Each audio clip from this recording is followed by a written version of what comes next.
Salut les Myrmécos. Alors voici un plant de poivrons en parfaite santé, bon, hormis le fait qu'ils soient un peu mangés par les limaces. Et voici un plant de poivrons qui, lui, a un petit souci. Et vous le découvrirez assez vite, notamment sur cette feuille-là, qui est une jeune feuille, qui est colonisée par des pucerons et des fourmis. Je vais donc vous parler aujourd'hui du fonctionnement et de la relation entre les fourmis et les pucerons.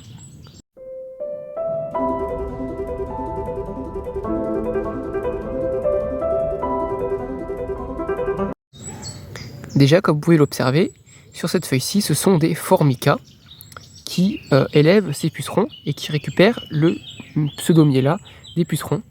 Tandis que sur les feuilles ici qui sont recourbées, j'ai pu observer plutôt des lasus. Je ne sais pas si on va pouvoir les voir. Non, ils sont plutôt cachés.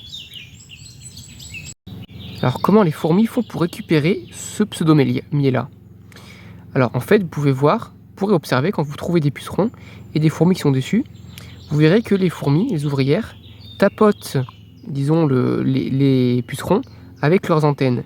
En fait, ça permet de stimuler les pucerons pour inciter les pucerons à sécréter du pseudomiella. Donc, passons au vif du sujet. Pourquoi est-ce que les pucerons, déjà, ont besoin des fourmis? C'est parce que, comme vous le savez, elles pompent de la sève dans les plantes qui permettent de les nourrir. Sauf qu'il y a beaucoup d'eau et de matière sucrée qu'elles n'ont pas digérée et qu'elles vont donc sécréter par leur anus.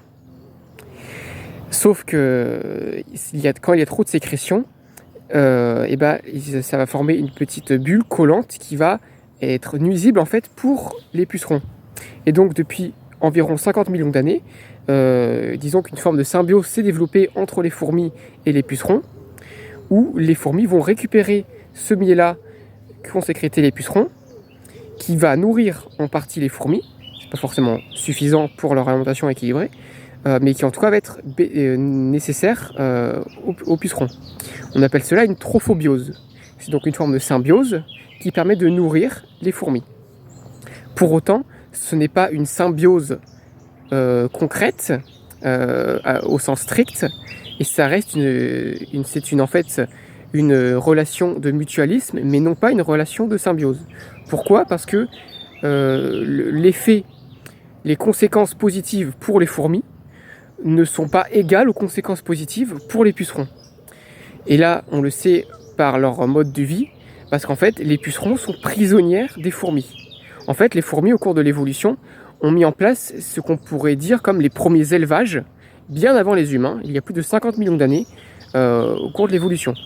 Et en fait, l'hiver, une fois que les pucerons n'ont plus de nourriture sur la plante, que la plante va rentrer en dormance, eh bien, les fourmis vont prendre les pucerons et les enfermer dans leur nid.